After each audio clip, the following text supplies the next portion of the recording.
अक्सर हमें कुछ ऐसा खाना होता है जो टेस्टी भी हो और हेल्दी भी। आज मैं आपके साथ एक ऐसी चटनी की रेसिपी शेयर कर रही हूँ जो खाने में बहुत ही टेस्टी लगती है। साथ ही इसके हेल्थ बेनिफिट बहुत ही ज्यादा है।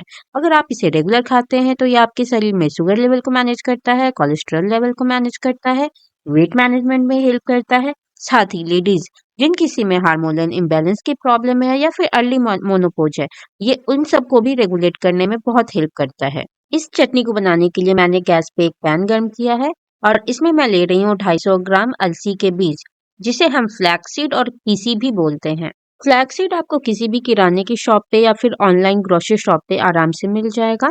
हमें इसे 4 से 5 मिनट तक मीडियम हाई फ्लेम पे अच्छे से चलाते हुए भूनना है। ध्यान रखें कि हमें इसे लगातार चलाना है, नहीं तो बीज नीचे से जलने लगेंगे। इसी के साथ मैं इसमें 3 सूखी हुई लाल मिर्च ऐड कर रही हूँ। आप चाहे तो इसमें लहसुन की कलियां भी ऐड कर सकते हैं, बट लहसुन की कलियां ऐड करने से ना इसकी शेल्फ लाइफ कम हो जाती है। अगर आप इसे लंबे टाइम तक स्टोर करके रखना चाहते हैं बाहर में, तो इसमें लहसुन की कलियां ऐड ना करें। अलसी को भूनते हुए 4 मिनट हो चुका है और इसमें से एक क्रैकल की आवाज आ रही है, यानी चटकने की आवाज आ रही है। ये सुनिए। इसका मतलब है कि हमारी अलसी अच्छे से भुन चुकी है। तो हम गैस के फ्लेम को ऑफ कर लेंगे और इसे एक प्लेट में ट्रांसफर कर लेंगे। तो हमने सारे बीज को एक प्लेट में निकाल लिया है। तो ये देखिए, भुनने के बाद अलसी के बीज का जो कलर है ना, बिल्कुल चेंज हो चुका है। ये बिल्कुल डार्क ब्राउन हो चुका है। तो अब हम इसे अच्छे से ठंडा होने देंगे और उसके बाद हम इसका फाइन पाउडर बनाएंगे। तो जब तक ये बीज ठंडा होता है तब तक हम बाकी की प्रिपरेशन कर लेते हैं। चटनी को बहुत ही चटपटा और उसमें फ्लेवर ऐड करने के लिए मैंने यहाँ पे लिया है एक छोटे साइज का प्याज और एक हरी मिर्च।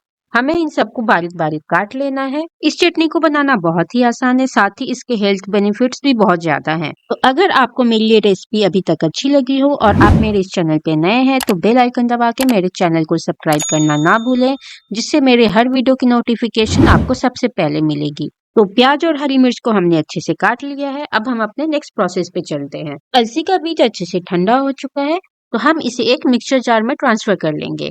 यहाँ पे मैंने छोटे साइज का मिक्सचर जार लिया है, तो मैं इसे 2 पार्ट में इसमें थोड़ा थोड़ा करके पीस लूंगी। अगर आप बड़ा मिक्सचर जार ले रहे हो तो आप इसे एक बार में भी पूरा पीस सकते हो। हमें इस चीज का ध्यान रखना है कि अलसी के बीज में तेल बहुत ज्यादा होता है, इसलिए इसे हमें लगातार नहीं पीसना है। हम इसे पल्स मोड पे पीसेंगे, यानी थोड़ा सा चलाएंगे मिक्सी को, फिर थोड़ा सा रोकेंगे, फिर चलाएंगे और फिर रोकेंगे। तो इस तरीके से मैंने इसे बिल्कुल बारीक पीस लिया है, ये देखिए। तो अब हम इसे किसी भी प्लेट में या बर्तन में निकाल लेंगे और इसे ठंडा होने देंगे। इसी तरीके से मैंने बाकी के बचे हुए अलसी को भी पीस लिया है मिक्सी में अच्छे से और इसे भी इसी प्लेट में निकाल लिया है। अब इस अलसी के पाउडर को हम एक पेपर के ऊपर अच्छे से डाल देंगे और उसे फैला के 5 से 10 मिनट के लिए छोड़ देंगे। इस प्रोसेस को करने से जो अलसी में मॉइस्चर होगा वो इस पेपर में ऑब्जर्व हो जाएगा, जिससे ये पाउडर लंबे टाइम तक टिकेगा, बिल्कुल भी खराब नहीं होगा। तो ये एक ट्रिक है जिसे आप जरूर फॉलो करें इस चटनी की शेल्फ लाइफ को बढ़ाने के लिए। 10 मिनट हो चुका है और आप देख सकते हैं कि ये पाउडर अब बिल्कुल भुरभुरा हो गया है, क्योंकि जो मॉइस्चर था उसे पेपर ने ऑब्जर्व कर लिया है। अब हम इसे एक एयर टाइट कंटेनर में ट्रांसफर कर देंगे। तो इसके लिए आप कोई भी शीशे का जार ले सकते हैं, प्लास्टिक का जार ले सकते हैं, बट मेक श्योर कि उसकी क्वालिटी अच्छी हो और वो एयर टाइट हो, क्योंकि अगर इसमें हवा जाएगी, मॉइस्चर जाएगा तो ये फिर जल्दी खराब हो जाएगा। इस तरीके से पेपर से ना जार में इसे ट्रांसफर करना भी बहुत आसान है। तो मैंने सारे अलसी के पाउडर को जार में ट्रांसफर कर लिया है। अब हम इसे अच्छे से बंद करके कहीं भी रख सकते हैं, बिना फ्रिज के भी ये 2 से 3 महीने तक आराम से रह जाएगा।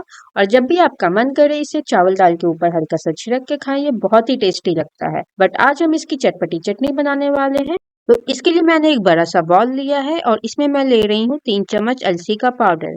इसी के साथ मैं इसमें ऐड करूंगी कटा हुआ प्याज और हरी मिर्च, जिसे हमने पहले से काट के रखा था। साथ ही हम इसमें ऐड करेंगे थोड़ा सा नींबू का रस। तो यहाँ पे मैं आधा नींबू का रस ले रही हूँ। इसमें नमक, नींबू, हरी मिर्च, ये सारी चीजें आप अपने टेस्ट के अकॉर्डिंग कम या ज्यादा कर सकते हैं, या जो आपको पसंद नहीं है वो आप इसमें स्किप भी कर सकते हैं। अब मैं इसमें थोड़ा सा पानी ऐड कर रही हूँ। तो पानी हम इसमें थोड़ा थोड़ा करके ऐड करेंगे, एक बार में ज्यादा पानी ऐड नहीं करना है हमें इसमें। और हम इसे अच्छे से मिला लेंगे। अब मैं इसमें 1 चम्मच नमक डाल रही हूँ और वापस से हम इन सबको अच्छे से मिला लेते हैं। चटनी ना मुझे अभी भी बहुत गाढ़ी लग रही है, इसमें मैं थोड़ा सा पानी और ऐड कर रही हूँ। अलसी का जो पाउडर होता है ना, वो पानी बहुत ज्यादा ऑब्जर्व करता है, इसलिए हम इसमें थोड़ा थोड़ा सा पानी ऐड करते जाएंगे और इसे मिलाते जाएंगे जब तक कि एक अच्छा सा पेस्ट न बन जाए। आप इसे थोड़ा सा पतला या थोड़ा सा गाढ़ा अपने टेस्ट के अकॉर्डिंग जैसा चाहे वैसा बना सकते हैं। तो ये देखिए, यहाँ पे मैं थोड़ा सा पानी इसमें और ऐड कर रही हूँ। तो थोड़ा थोड़ा करके लगभग 1 कप पानी मैंने इसमें ऐड कर दिया है अभी तक। इसे अच्छे से मिला लेंगे और हमारी चटपटी अलसी की चटनी रेडी है। तो मैंने इसे एक सर्विंग प्लेट में निकाल लिया है और अब मैं इसे ऊपर से थोड़ा सा हरा धनिया पत्ता से गार्निश करूंगी। इससे ये देखने में ना और भी ज्यादा टेम्पटिंग लग रहा है। तो आप एक बार इस सुपर टेस्टी और हेल्दी अलसी की चटनी को जरूर ट्राई करें और मुझे कमेंट करके बताएं कि आपको कैसी लगी। साथ ही अगर आपको मेरी ये वीडियो अच्छी लगी हो तो मेरी वीडियो को लाइक करना और अपने दोस्तों के साथ शेयर करना ना भूलें। Thank you so much and be tuned for the next video.